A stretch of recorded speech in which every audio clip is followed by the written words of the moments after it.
బాగా ఫ్రై చేసుకోవాలి. ఉల్లిపాయలు అనేవి బాగా వేగితే చాలా బాగుంటుందండి ఈ పప్పు.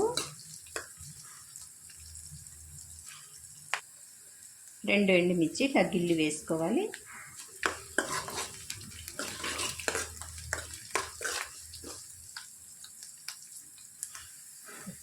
కరివేపాకు వేసుకొని వేయించుకోవాలి.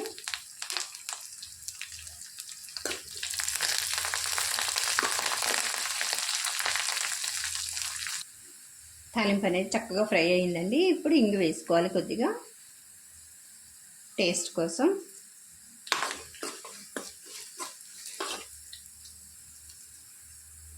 రెడీ చేసుకున్న తాలింపుని పప్పులో వేసేసుకోవాలి.